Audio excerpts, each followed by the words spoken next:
I would like to thank the good counsel for their willingness to explore or to implement Rule 130, Section 7.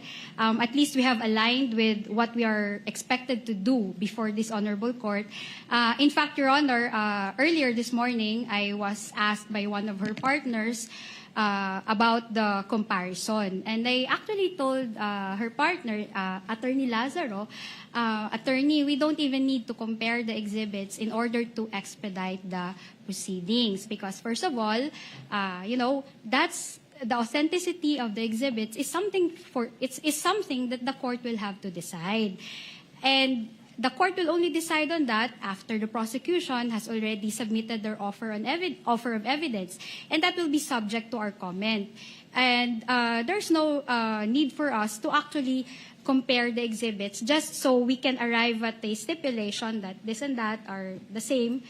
And also, Your Honor, with regard to the identification of the witness of the exhibits, that goes into the witness competence. Now, we did not stipulate here in open court that the witness is competent to identify the exhibits, Your Honor, kasi hindi naman ho namin kilala ho yung taga-COA. Pangalawa, we don't know the extent of her examination of the documents. Pangatlo, she just assumed the work of Mr. Wamil. So, mahirap naman po sabihin ng kliyente namin, sige, okay na, we payag na kami, she can identify the exhibit, she knows all of those, she has examined all of those. Precisely, that's the duty of the counsel to do in open court. Now, there's Rule 130, Section 7, and for those of you who are litigating before the CTA, you already know this rule, that a witness can testify based on a summary, and that would actually show that he's competent to testify on the exhibits by reason of the summary that she made.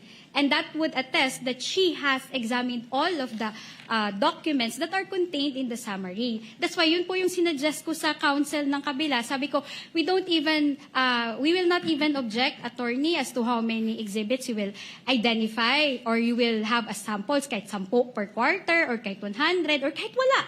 Diba? If you check Rule 130, Section 7, hindi naman ho ni-require na isa-isahin ho yun.